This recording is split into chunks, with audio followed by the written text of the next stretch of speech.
In the summer of 1980, Lina and Maya Hasan, two British schoolgirls, vanished into the mountains of Yemen. No alarms, no investigations, no idea what had happened, until the truth surfaced. Their father had sold them. Not metaphorically, literally. He had arranged their forced marriages in advance, £1,000 each, paid to him by the families of two young village men. No consent, no warning, just a deal, sealed in silence. What Lina and Maya thought was a vacation became a life sentence. In their new villages, they were stripped of their identities, denied their rights, and forced into roles they were too young to understand.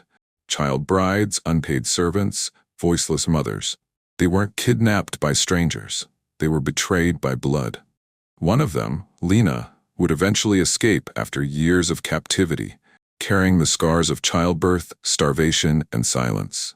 The other, Maya, remained behind, raising children in a country that never gave her a choice. This is not just a story of modern slavery. It's a story of silence, of survival, of a sister's promise that refused to die. You're about to witness a true account that exposes the hidden cost of cultural betrayal, the failure of governments, and the unimaginable strength of two girls who never stopped believing in each other, even when the world moved on. Stay with us, because this isn't just a documentary, it's a reckoning.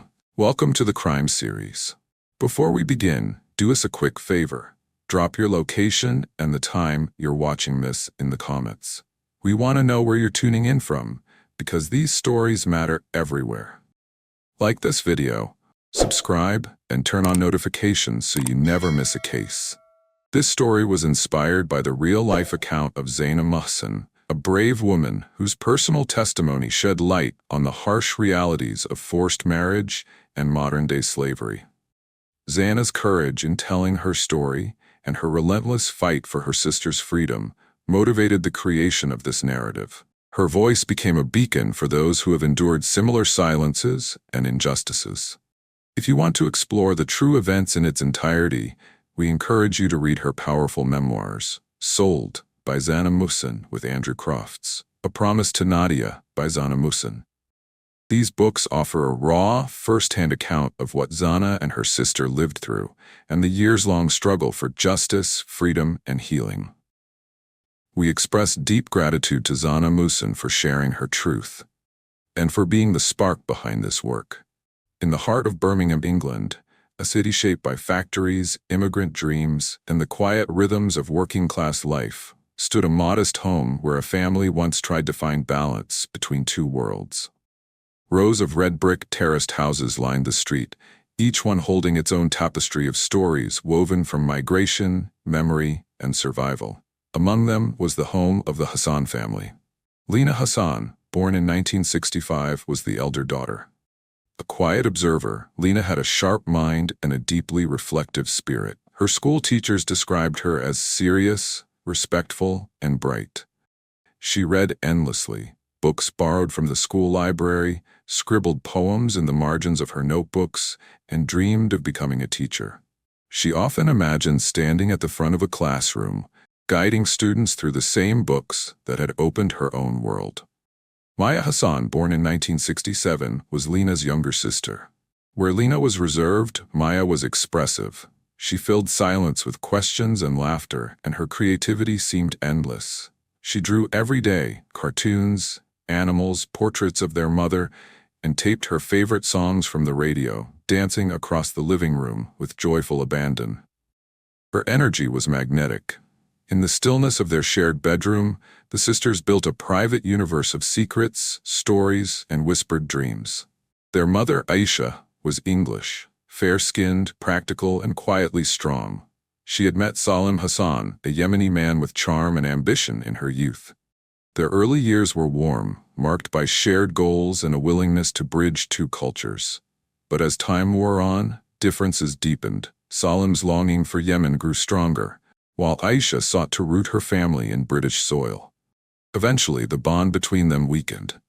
By the early 1980s, the couple had separated, no longer sharing a home, though still connected by their children. Following the separation, Lina and Maya lived mostly with their mother in Birmingham. Aisha provided the structure and care of a stable home, managing their schooling, routines, and dreams with a quiet but determined will. Their father remained a presence in their lives, visiting occasionally, speaking with the air of authority, and reminding them often of their Yemeni heritage. But the girls belonged to their mother's world now, a world of homework, modest freedom, and Sunday outings to the park. Salim, originally from the highlands of Yemen, had arrived in the UK decades earlier. He had built a life, found work, and started a family, but his heart never truly left the mountains. He often spoke of home, not as the city where his daughters were born and raised, but as the village where his ancestors had lived for centuries.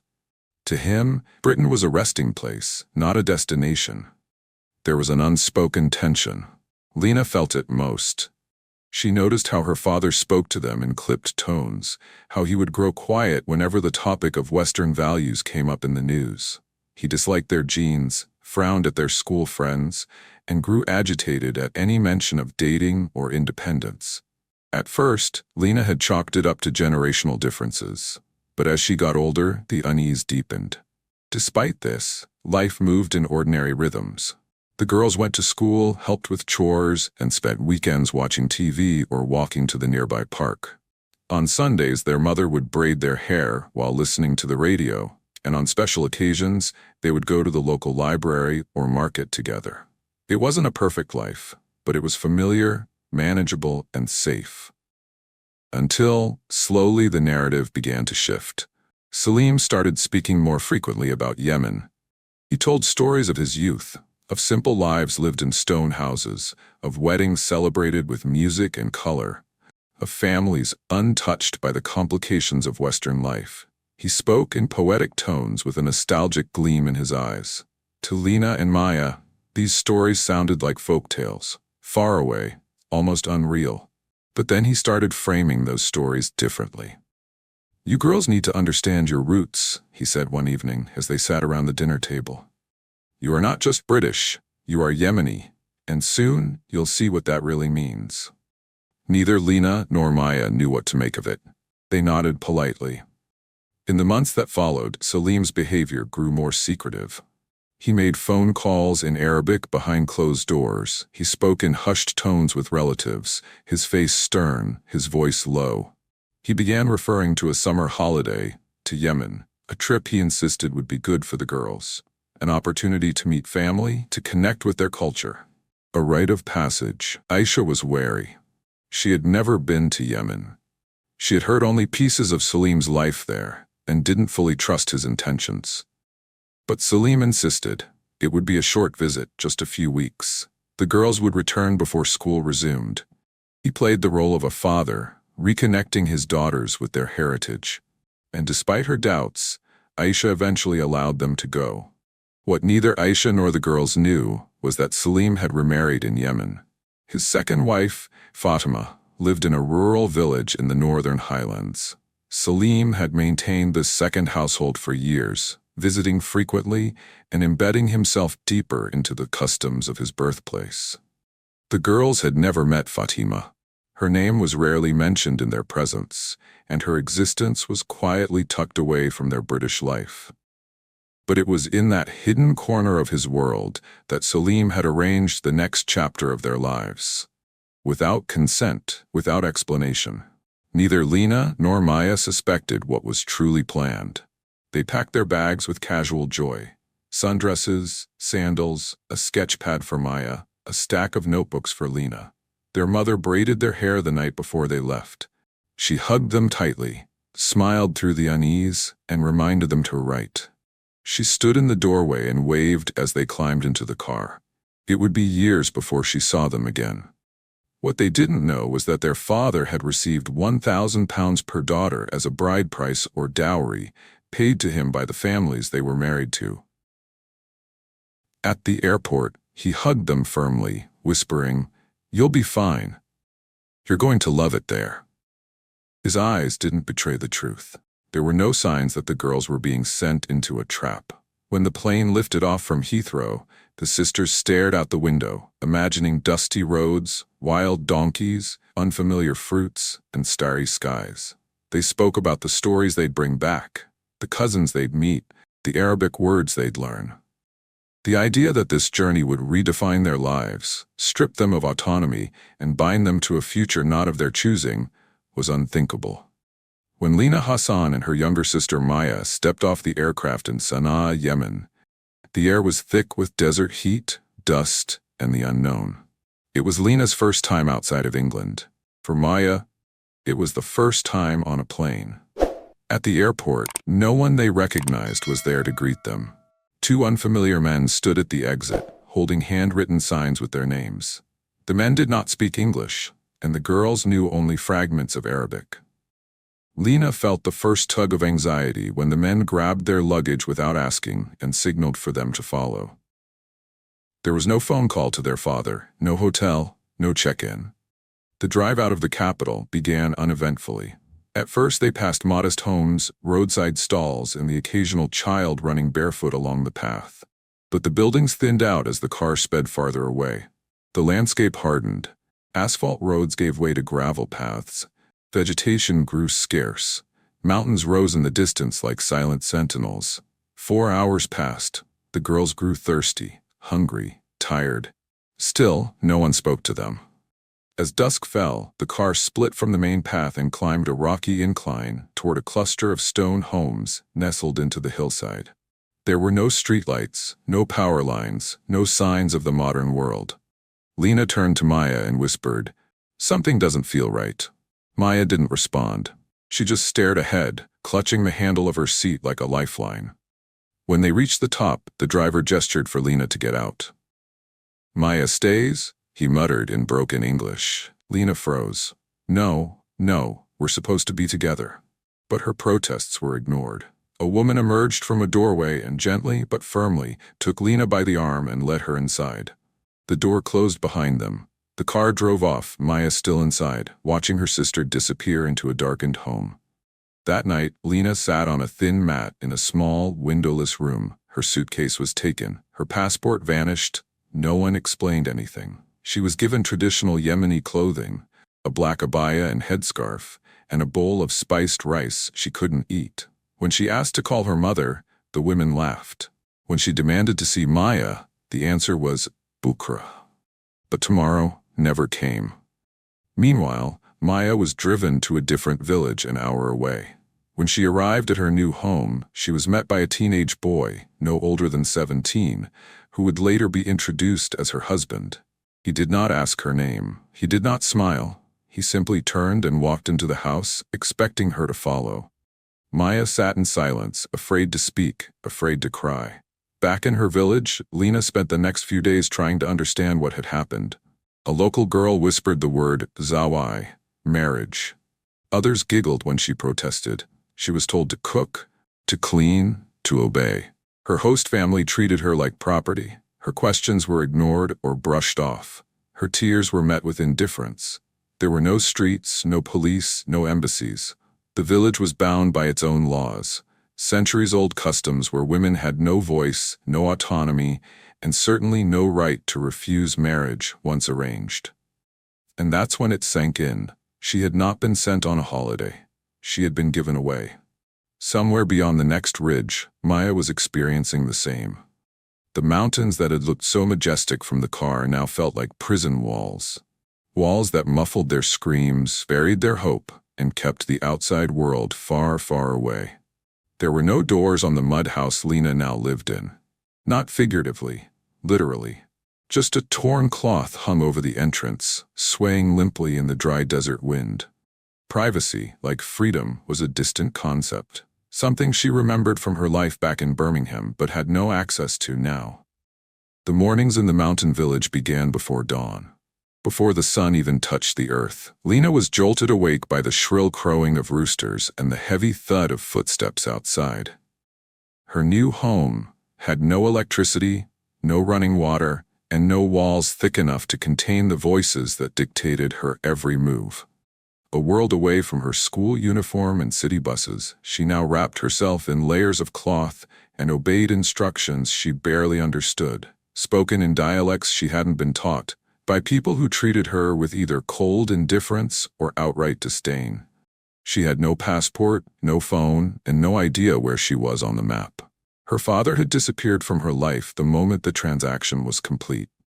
There was no goodbye, no apology, just a betrayal so complete that it left a hole in her that would never quite heal.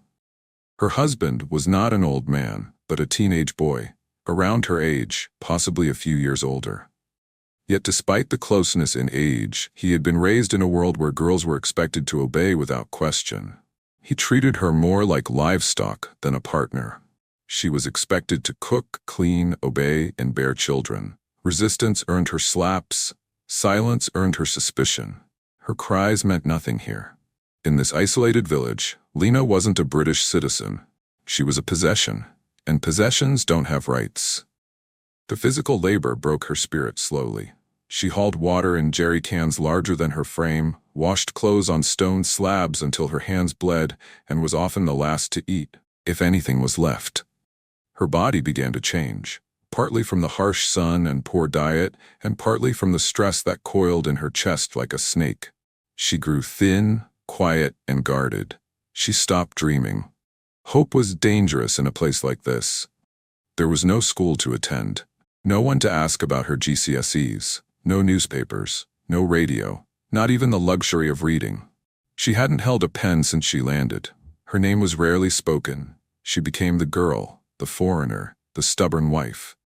Her identity dissolved with each passing day. Isolation didn't just come from the landscape. It came from the people. The other women in the village, though occasionally sympathetic, were conditioned to accept their own submission.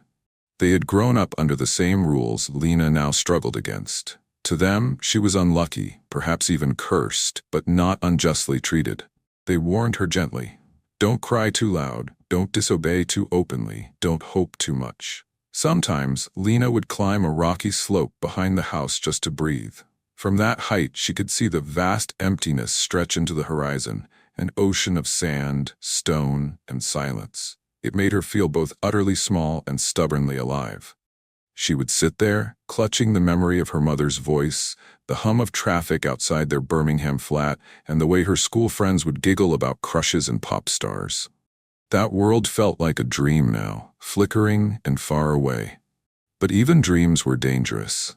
Nightmares became frequent. In the dark, she would wake to her own screams, only to be silenced by threats or slaps. Her body ached. Her mind reeled. Some days, she thought about ending it all, walking deep into the desert until the heat claimed her. But then she remembered Maya, her younger sister somewhere in this country, possibly suffering the same. She couldn't leave. Not yet. This was not marriage, this was captivity. Then one day her body shifted again, not from hunger or exhaustion, but from something deeper. Her monthly cycle stopped. Her appetite changed. Her stomach, already flat from deprivation, slowly began to swell. Lena was pregnant. She had no idea what to do. No doctor came. No tests were taken. There were no vitamins, no ultrasounds, no gentle reassurances. Her pregnancy progressed in silence and fear. The women in the village gave her advice rooted in generations of oral tradition. Herbs to drink, prayers to whisper, positions to lie in when the cramps became unbearable. There were no maternity clinics in the mountains, no hospitals within reachable distance. She felt the baby move inside her, like a storm trapped in a small bottle. And with each kick, Lena felt both love and dread. What kind of world would this child be born into? Would he belong to her, or to the family that had bought her? When the time came, it was brutal. Her labor stretched for hours, possibly days. Lena lost sense of time. She screamed until her throat bled. A few local women attended, pressing hot cloths to her skin, chanting invocations, and urging her to push. There were no painkillers, no sterile gloves, just torn sheets, boiling water, and willpower. And then he arrived, a boy. Martin, a name Lena whispered into his ear when no one was watching. To everyone else, he was just the boy or the heir. But to her, he was Martin. She clutched him tightly in those first days. His breath was soft, his fingers impossibly small. He was the only warmth she knew in a place that had frozen her from the inside out. She was still a prisoner. But now, she had someone to live for. Martin became her anchor, her lullaby, her reason. She sang to him in English, soft songs remembered from childhood. She whispered stories of her mother, of Maya, of rainy streets and school hallways. She told him about books, libraries, and laughter. Not because she believed they would ever see them, but because she wanted him to know they once existed. And so, motherhood didn't free her, but it gave her something the village never could, a sense of purpose. In Martin's eyes, Lena saw the last fragments of her own identity reflected back, and no matter how far she was from home, she knew she had to survive. For him. For Maya, her new world was far worse than Lena's. Maya's village was more remote, surrounded by crumbling hills and long stretches of dirt paths where no cars ever came. It was a world sealed off from time. And into that isolation, Maya Hasan began the quiet descent into a life she could neither understand nor escape. The house she was taken to was little more than a mud brick hut, its roof patched with corrugated metal and palm leaves. Inside, it smelled of firewood, dust, and unfamiliar spices. Maya was introduced to a teenage boy, barely older than her, who stood awkwardly but expectantly. This was her husband now. The marriage, she was told, had already been arranged, agreed upon, and sealed. There was no ceremony, no consent, no chance to say no. In the first few days, Maya refused to speak. She didn't eat unless forced. She cried into her sleeves, into the darkness, into the earth. She tried to run twice, but each time she was brought back before she could even reach the edge of the village.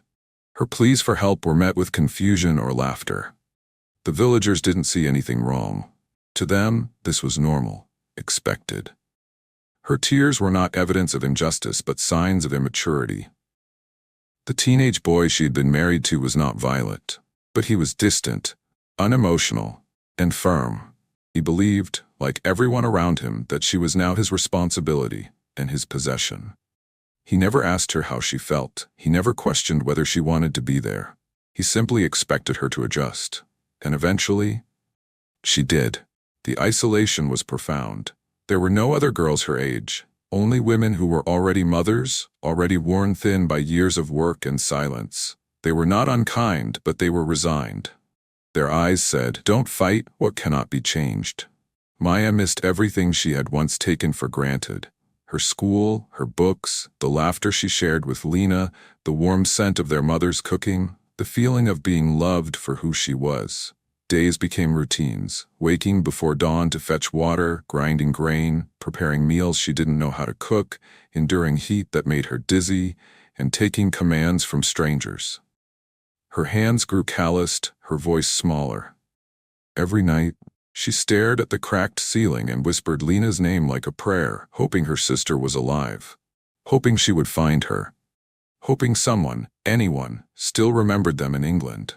Then, one day, her body betrayed her. She fell ill, vomiting, fatigue.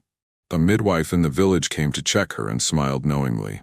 Maya was pregnant. She didn't know what motherhood meant. She barely understood her own body. The fear clawed at her. She didn't want this life, didn't want this child, didn't want to become like the women around her, quiet, weathered, invisible. But there was no choice, no hospital, no therapist, no gentle guidance. Just expectations. When the baby came, Maya nearly died from the pain. There was no epidural, no sterile room, just a group of women, cloth soaked in warm water and her own will to survive. She screamed until her throat bled. And when the baby was placed in her arms, she didn't cry, she went numb. But over the next few days, something began to shift. Her son, tiny and fragile, clutched her finger with surprising strength. His breath was warm against her chest. He looked at her with eyes that hadn't yet learned the world's cruelties. In that gaze, Maya saw not just pain, but purpose.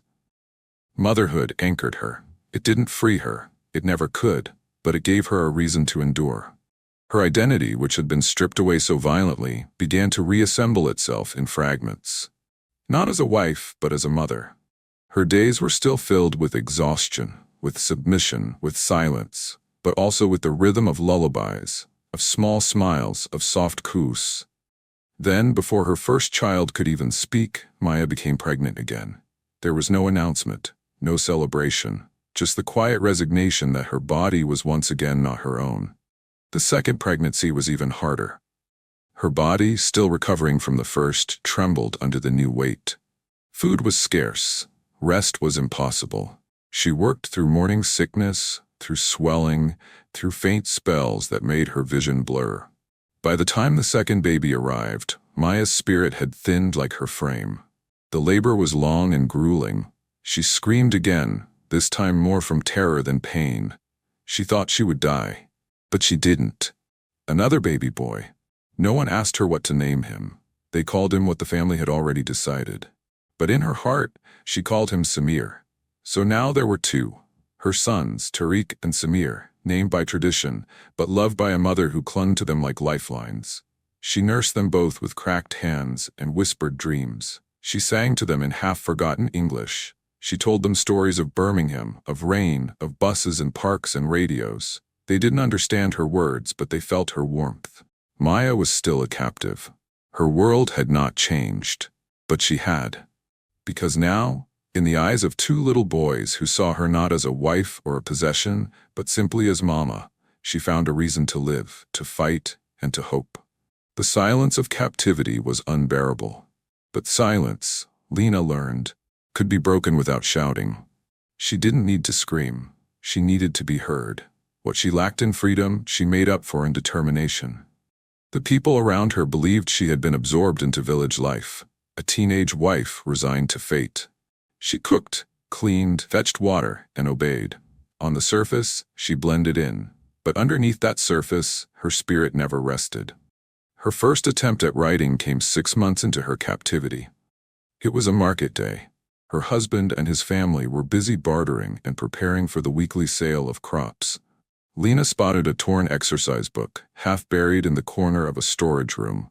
The pages were yellowed, stained, and curled from moisture, but still usable. She stole 2 sheets and tucked them into the folds of her headscarf, her fingers trembling with both fear and adrenaline. At night, under the faint flicker of an oil lamp, she wrote. Bent over her lap, barely breathing, she scrawled in crooked lines across the page. Her hands were out of practice, her thoughts jumbled from months of silence. But she wrote anyway. She didn't dare write the truth outright.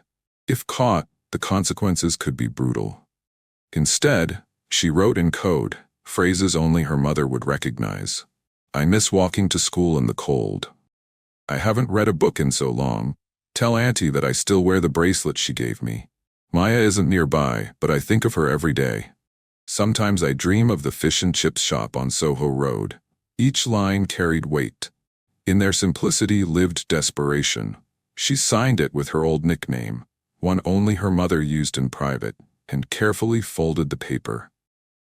Now came the harder part, getting it out. Weeks passed. She waited, watched, listened. Most villagers were too poor or too isolated to travel far, but sometimes someone would come. A trader, a messenger, an old woman returning to the city. Lena practiced small talk. She smiled when expected. She played the role of a content wife until it became almost convincing.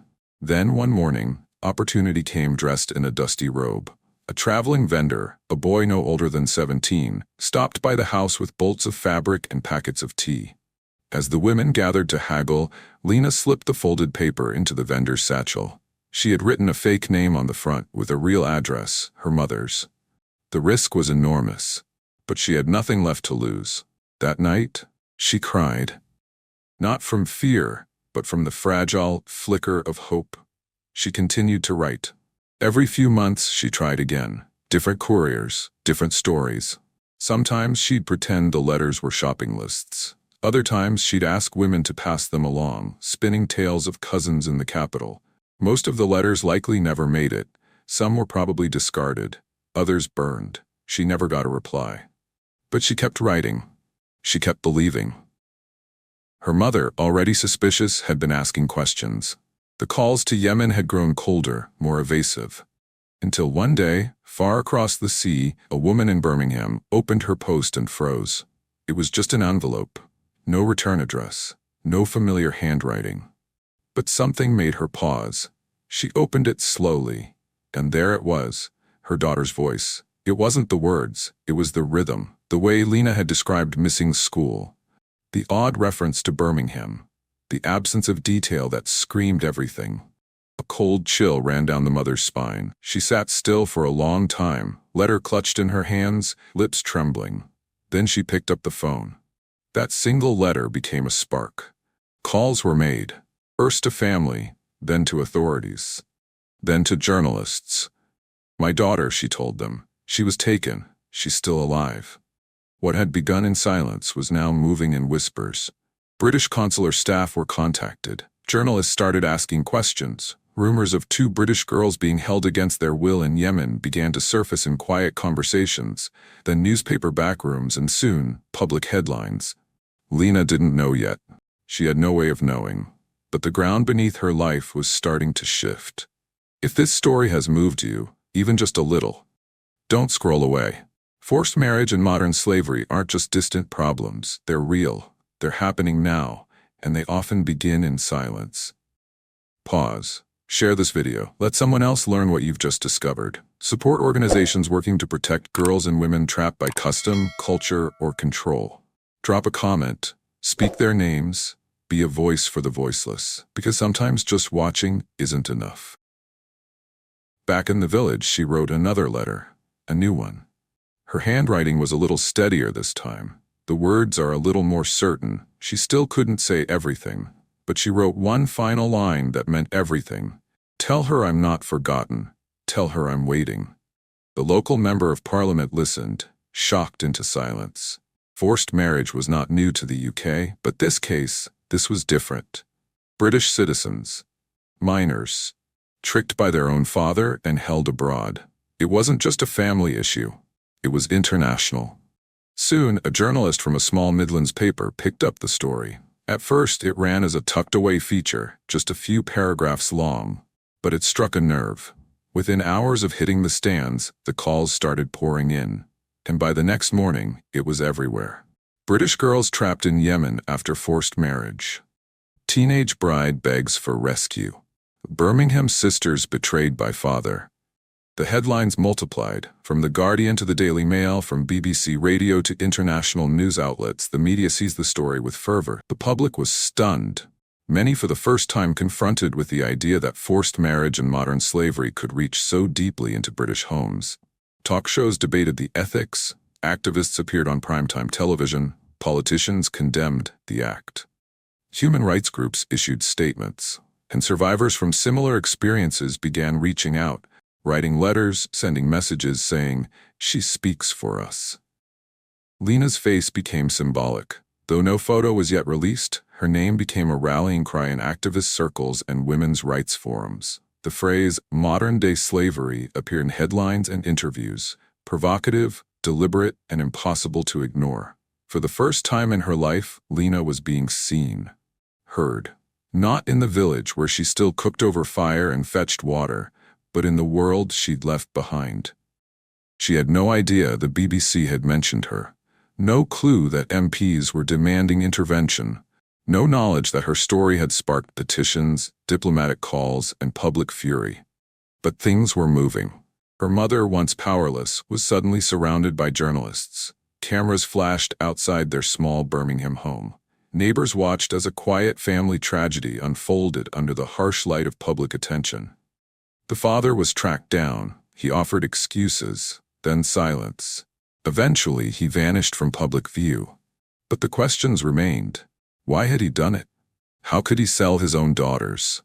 As pressure mounted, the British government found itself cornered. Journalists asked, "What are you doing to bring Lina and Maya home? Why aren't British children protected when taken abroad?" Diplomatic cables were sent. Quiet conversations began with Yemeni officials. But nothing moved quickly. Back in Yemen, Lena was still unaware of the storm her letter had unleashed. She continued her routine, until one day a man appeared in her village. He wore clean clothes. He spoke Arabic with an accent. He asked about the English girl. He said her name. Not the name she had been called in the village, but her real name. The name she hadn't heard in years. She stared at him in disbelief. He told her, "You've been on the news. Your mother's fighting for you. People are listening." And for the first time in years, Lena allowed herself to believe, not just in escape, but in justice. The silence was cracking. The world was watching, and she was no longer invisible. Yemen was governed by a complex web of tribal customs, Sharia law, and inconsistent national legislation. While Lena was a British citizen by birth, the Yemeni tribal leaders overseeing her village did not recognize that status. In their eyes, her father, a man of Yemeni origin, had lawfully married off his daughters. Under their interpretation of both law and tradition, the arrangement was legitimate. Worse still, tribal leaders in rural Yemen were not bound by the decisions of central government officials. In many regions, the word of a sheikh carried more authority than any judge or politician. The girls' marriages had been blessed by local elders. In their worldview, there had been no crime. The British government, shackled by diplomatic etiquette and a reluctance to interfere in cultural matters, offered little more than statements of deep concern. Officials spoke in carefully crafted phrases. Terms like sensitive cultural context, bilateral engagement, and ongoing dialogue filled the airwaves. But none of these terms could pierce the mountains where Lena and Maya remained captive. At one point, a delegation from the British Embassy visited Sana'a, hoping to appeal directly to Yemeni authorities. But their requests to meet the girls were denied. They were told the girls were happy, that the matter was a family issue, and that any further insistence would be seen as an insult to Yemeni sovereignty. In truth, it wasn't just the culture that held Lena in place. It was the politics. Yemen was balancing its own internal crises: tribal disputes, corruption, poverty, and unrest. The last thing it needed was a public relations war with a former colonial power. And Britain, despite its outrage, was not prepared to escalate the matter beyond strongly worded letters and brief media statements. For Lena, every news report that mentioned her name was a flicker of hope. But each day that passed without action drained her. Her village knew about the media frenzy abroad, but they treated it like gossip, something happening far away, like a storm on another continent. Back in the UK, her mother appeared on television, weeping into microphones. She met with MPs. She wrote letters to the Prime Minister. "Please," she begged, "bring my daughters home." Activist groups rallied around her. Some even raised money to fund legal campaigns and travel to Yemen. But the efforts were blocked at every turn. The Yemeni courts wouldn't accept her appeals. The British government refused to take aggressive diplomatic measures. International law offered no concrete path. Lena had not been kidnapped under the law. She had been married, according to the customs of her father's homeland. Even when human rights groups pushed for intervention, they were reminded of the delicate balance at play. Yemen's cooperation on other global matters, immigration, counterterrorism, trade, mattered more than the plight of two teenage girls. Lena, trapped behind walls of clay and custom, learned the harshest truth of all. Justice was not about who was right. It was about who mattered. The negotiations dragged on. Lena, now moved secretly between villages, was told nothing. Her captors suspected she was the leak, but they didn't know how. For weeks she was watched constantly, denied even the smallest freedoms she'd managed to carve out over the years. When the embassy finally received word that a tribal elder had agreed to release her, quietly, without confrontation, as long as the media stayed away, she was told there would be no negotiation for the child. The elder's condition was clear: she would go alone. Under Yemeni tribal and religious law, her son, born to a Yemeni father, was considered the legal responsibility and property of the father's family. Lena had no legal rights over him. In the eyes of the tribe and the state, he belonged to Yemen. Taking him with her would be viewed not as a rescue, but as an abduction. Lena pleaded, she begged, she even considered refusing her own freedom. But the answer remained the same: leave alone or don't leave at all. Her choice was no choice at all. No cameras, no drama, no public condemnation of the family, just a silent extraction, paid for in favors and political currency. The flight to London felt surreal. Her clothes still smelled of smoke and earth. Her fingers were cracked, her body unfamiliar in a world of polished tiles and flashing seatbelt signs. When the plane touched down and the doors opened to Heathrow's gray drizzle, she paused. Freedom didn't feel like joy. It felt like guilt. The cameras were already waiting. Reporters shouted questions. Microphones were shoved into her face. She didn't speak. She couldn't. Her mouth moved, but no sound came. She looked them blankly, past them, to the people holding signs with her name, Lena. A name she hadn't heard said with love in years. Her mother cried. Her siblings wrapped their arms around her.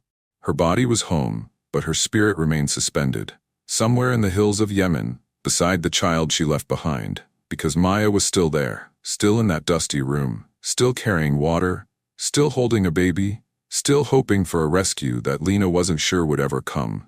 And that thought haunted her more than anything else. Lena had escaped a prison without walls, but the price of her freedom was not peace. It was responsibility. And the war was just beginning. At home, everything had changed, and nothing had. Her bedroom was still painted in soft purples, with posters from bands she no longer listened to. Her school books were still stacked on a shelf, frozen in time. But Lena was no longer the girl who left at 15. She was someone else now. She moved slowly, startled easily, and avoided her reflection. Her voice was quieter, her thoughts heavier. Therapy sessions began. Trauma counselors asked her to talk about her past, to process it, to reclaim her voice. But she didn't know what to say. What words existed for being betrayed by your own father? For being abandoned, stripped of your identity, made into a wife and servant before you knew how to drive? How do you process years of captivity when your sister is still a prisoner? Because that's what haunted Lena more than anything. Maya, 13 when they arrived. Pregnant not long after. Still there, still surviving, still waiting. Lena would stare out her window for hours, as clutching a photograph of the two of them as children, arms wrapped around each other, faces soft with joy. That image became her compass, her guilt, her promise. She began to write, not just in a diary but letters, to the Foreign Office, to human rights groups, to newspaper editors. She wrote late into the night, sometimes until her fingers cramped. She used her story like a scalpel, cutting through indifference, forcing people to look, to care. She went on TV, her voice shaking but steady. She spoke in classrooms to teenagers who looked like her former self. She met with politicians who nodded sympathetically and filed her story under complicated. And every time someone said, "You're so brave," she bit her tongue. Because bravery wasn't a choice. It was survival. But not all the attention was kind. Some people asked why she hadn't escaped sooner. Others accused her of exaggerating. She was trolled online, ridiculed by skeptics who couldn't fathom that slavery still existed in the modern world. They didn't know about the bruises hidden under her clothes, the silence she had swallowed, the language she had forgotten and had to relearn. And still, she fought. Because her freedom meant nothing if Maya stayed behind. Lena couldn't rest, couldn't breathe deeply, couldn't live normally while her sister raised a child in chains. By the time Lena had returned to the UK, Maya had already given birth to 2 children in captivity. 2 small lives born into the same walls that had once caged her. Maya had not only been silenced, she had become a mother under forced marriage, without choice, without protection. Lena knew her sister's bond with her children was the only thing holding her together. And so, Lena's war didn't end with escape, it deepened. With every headline, every unanswered letter, every sleepless night, she began working with journalists, authors, and activists to keep the story alive. She told it again and again, not because she wanted to, but because silence would mean complicity. She had escaped. That gave her a platform, and she used it to scream for the one who still couldn't. The world applauded her strength. But behind closed doors, Lena broke often. At night, she woke in cold sweats, reliving the sting of desert wind, the sound of slamming pots, the sting of a slap. She'd whisper into the darkness, "I'm sorry, Maya. I'm sorry I left you." Freedom wasn't a finish line. It was a battlefield. And Lena was still fighting. Because while her passport said British citizen, her heart was still shackled to a village thousands of miles away. To a sister who had become more ghost than girl. To a promise she refused to break. She was home. But not free. Not yet. In a world that had taken her voice, Maya Hasan found a way to speak again, not out loud, but through words carefully carved into creased paper. The pages were often scraps, old notebook covers, margins of calendars, even the back of a used envelope. Anything she could get her hands on. Paper was scarce, but the words inside her had become too heavy to carry in silence. She hid the letters beneath the mat where her son slept. She couldn't mail them.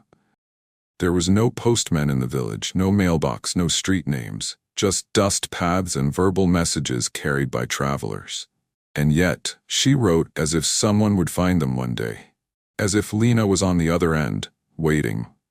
"Lena, are you still searching for me?" She began one letter, her handwriting shaky from fatigue. "Do you know I think of you every night? That I hear your laugh in the wind and remember how you used to cover me with your jacket when I forgot mine? I think I'm forgetting who I was," she confessed in another letter. "I can barely remember the color of my bedroom walls back home. Or the taste of chips from the corner shop. Everything is being replaced, slowly, by this life, and that terrifies me." She wrestled with guilt too. She knew Lena had escaped. The rumors had reached her through passing traders and whispers in the market. She ran. She's back in England. At first, Maya had cried from joy. But then came the ache. Why not me? Her heart split with every update. "I'm proud of you," she wrote. "I hope you know that. I hope you don't feel guilty for leaving me behind. But I also hope that you'll never stop trying." Her letters were contradictions. One day, she begged Lena to come get her, to send help, to make noise, to knock on every government door until someone answered. The next day, she wrote, "Don't destroy your life for mine. I'm not who I was. I'm someone else now, someone smaller." The hardest thing to put into words was the love she had for her kids, the love that both saved and imprisoned her. "Sometimes I wonder," she wrote, "if we're meant to live like this. If some of us are just born into cages while others are born with keys. I don't want to believe that. I want to believe I still matter, that I still exist somewhere beyond these walls." She signed each letter with love and with hope, even if it was barely there. And in the darkest corner of the room, tucked under a threadbare mat, Maya's voice remained alive. Not loud, not public, but real. Written in ink that would fade, but in truth that would not. These were not just letters. They were evidence of pain, of love, of a girl who never gave permission to disappear. Back in Birmingham, Lena appeared on morning shows, evening bulletins, and televised panels. Her story ran in newspapers across the UK. She sat in rooms with members of parliament, showing them letters she had managed to sneak out of Yemen. She spoke not just as a victim, but as a sister pleading for action. "My sister is still there," she repeated. "She's still a child. She didn't choose this." NGOs and human rights organizations reached out. They offered her platforms, helped her write letters, organized petitions. For a while, there was momentum. For a while, people cared. But public interest is a fragile thing. By the third month, the interviews grew fewer. By the sixth, the headlines were gone. Other stories began to fill the news cycle. Political scandals, celebrity divorces, the next tragedy. People moved on. Lena didn't. She kept showing up. She knocked on doors in Westminster.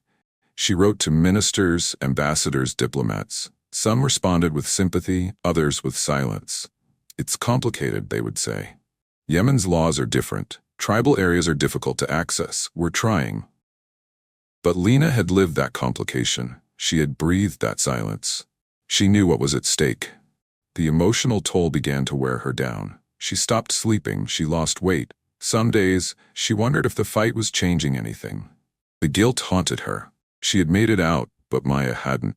Was it enough to speak, to plead, to campaign, or was she just shouting into a void? And yet, despite the fading cameras, despite the fatigue, she kept going. Because somewhere in Yemen, her little sister was still waiting. After more than a decade, a British documentary production company had approached her.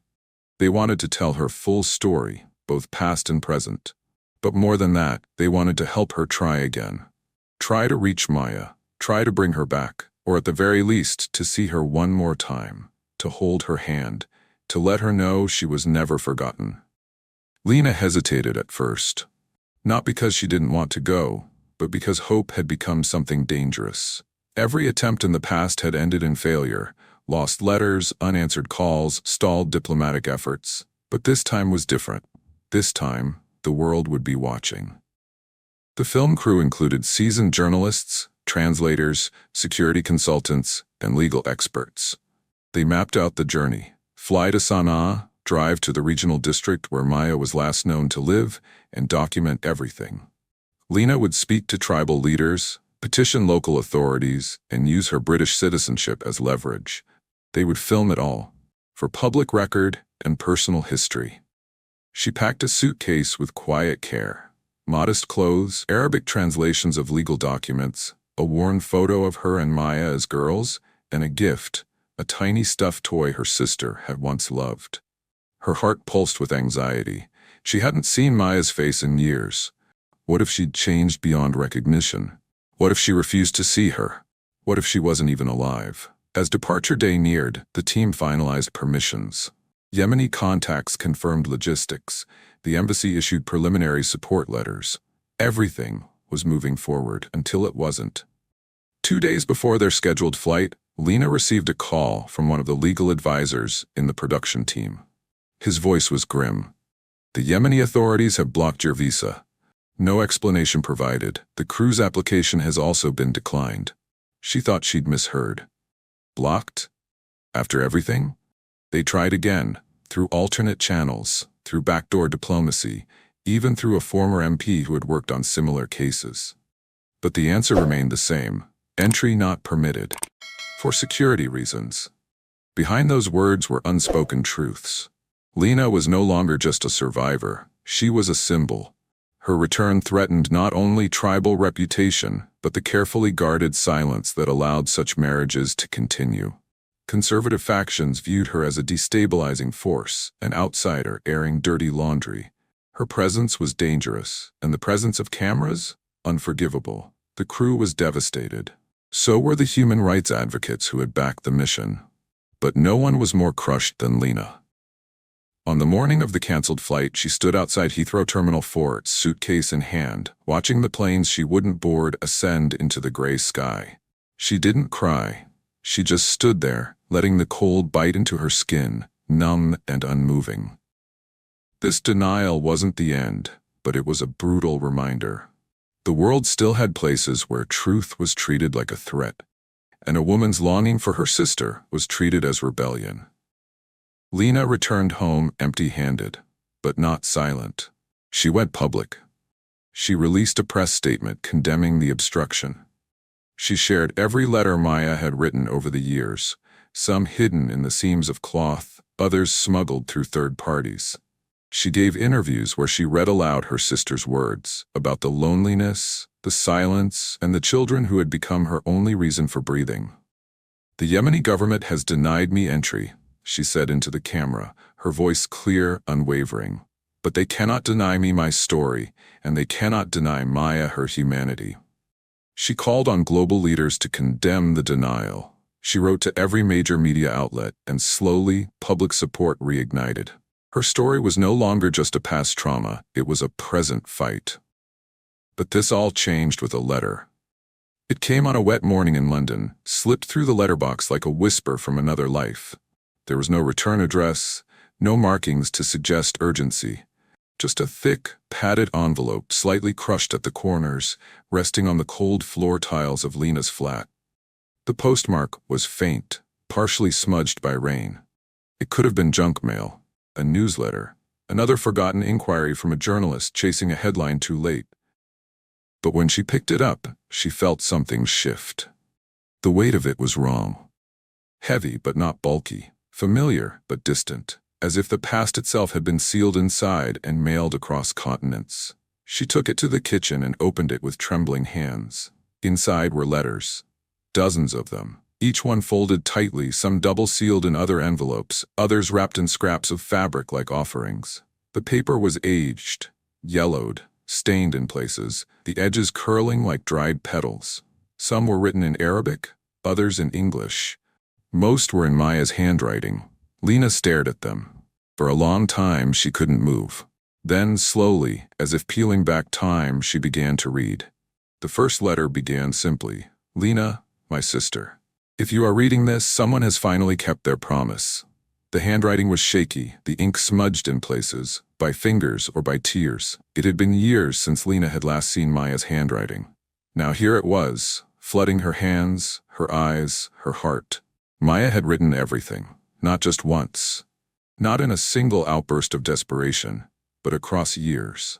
Letter after letter, month after month. Written in secret, likely hidden from her husband and his family, and only released much later by someone unknown. She wrote of her daily life, of waking up before dawn to fetch water, of cooking over open flames while nursing a baby on her hip, of the loneliness that blanketed the mountains, of the moments she whispered Lena's name to the stars because no one else would listen. She wrote about the birth of her children. She now had 3, each one a miracle and a chain. How her body had grown and changed without rest. How she had cried the first time her son called her Ummi. She wrote of her fears, that Lena had forgotten her, that their mother had died without knowing the truth, that she would disappear into those hills and no one would remember her name. And she wrote of love, fierce, protective, aching love for her children. They were the only warmth in her world, the only reason she smiled, the only reason she had not let despair swallow her whole. Page after page, Lena felt the weight of Maya's years. Then, near the bottom of the stack, one final letter. It was dated almost 2 years earlier. The ink was darker, the script more confident. It had been written with finality. "I know you tried, I know you promised, but I cannot leave. My children are here. My life is here for better or worse. I am not waiting to be rescued, Lena. I just need you to understand. I survived in my own way." Lena stopped breathing. It was not a rejection. It was not blame. It was clarity, a declaration. Maya had chosen to stay. Not because she was free, not because she had forgiven their father or embraced her fate, but because she was a mother, and her children were the only freedom she had ever been allowed. Years passed, and then, in 2015, the unexpected happened. On a quiet post shared by Lena through social media, the words appeared like sunlight through cloud. "Maya is finally here. The children too. Martin is with us." No interviews, no press conference. Just truth delivered softly, almost as if to protect it. After decades of silence, struggle, and survival, Maya and her children had made it to England. The sister who once said, "I cannot leave," had crossed oceans. This time, not as a bride given away, but as a mother reclaiming her life. The same arms that once cradled babies in the heat of a Yemeni village now held passports. And Martin, the boy Lena had left behind with a shattered heart, was home too. They had not been rescued by politics or broken free through treaties. They had moved slowly, carefully, like water over stone. And in the end, they arrived not with drama, but with dignity. This wasn't the ending Lena had imagined all those years ago. It was something rarer. It was healing. 2 sisters, no longer separated by borders or by fate. 2 mothers, united not just by memory, but by presence. 2 survivors, standing side by side. The promise had been fulfilled, not by force, not by fury, but by faith. Because sometimes the story isn't about how long you waited. It's about the fact that you never stopped believing it could change. And in the end, it did. Their story is not just about 2 sisters. It's about millions of girls and women still silenced by fear, law, and custom. Raise your voice. Share this story. Support organizations fighting against child marriage and modern-day slavery. Because freedom shouldn't depend on where you're born. And no girl should ever have to wait decades to be heard. Let Maya and Lena's journey be more than memory. Let it be momentum. The next promise we keep could save a life.